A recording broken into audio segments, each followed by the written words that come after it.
Alors que le couvre-feu entrait en vigueur ici à Washington, nous avons vu de nombreux manifestants au nord de la place Lafayette qui ont été encerclés par la police militarisée avec d'énormes armes automatiques. Nous avons vu beaucoup d'activités tout au long de la journée.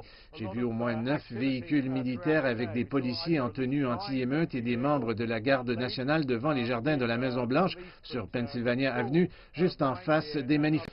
Le gouvernement municipal de Washington a déclaré qu'il n'y aurait pas qu'un jour de couvre-feu, mais au moins deux, et ce, de 19 heures à 6 heures du matin le lendemain. C'est un couvre-feu très long. À New York, par exemple, cela débute à 23 heures. Essentiellement, le président veut mettre fin à cela, tout comme le municipal de la capitale américaine, non seulement en termes de protestation, mais aussi en ce qui concerne la violence que nous avons vue autour de la Maison-Blanche et aussi les pillages que nous avons vus, non seulement ici, mais dans d'autres villes. Dans son discours et dans d'autres commentaires, le président a également déclaré que le gouverneur du Minnesota était la risée du monde et que les gouverneurs devraient dominer les rues. Ces propos ont été répétés par son attaché de presse et par lui-même.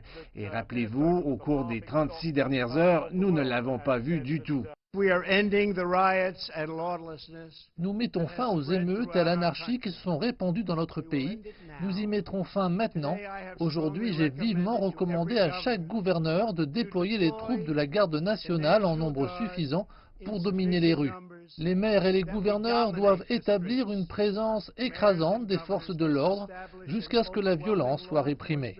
Si une ville ou un État refuse de prendre les mesures nécessaires pour défendre la vie et les biens de leurs résidents, je déploierai l'armée américaine et je réglerai rapidement le problème pour eux.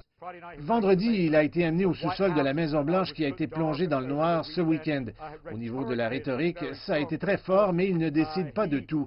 Il est commandant en chef de l'armée, mais l'armée ne peut pas être légalement déployée que s'il invoque certains pouvoirs. La police et la garde nationale répondent aux États. Ce sont des manifestations sans précédent, comme nous n'en avons peut-être pas vu depuis 1968, et même leur ampleur pourrait être éclipsée par ce que nous voyons maintenant.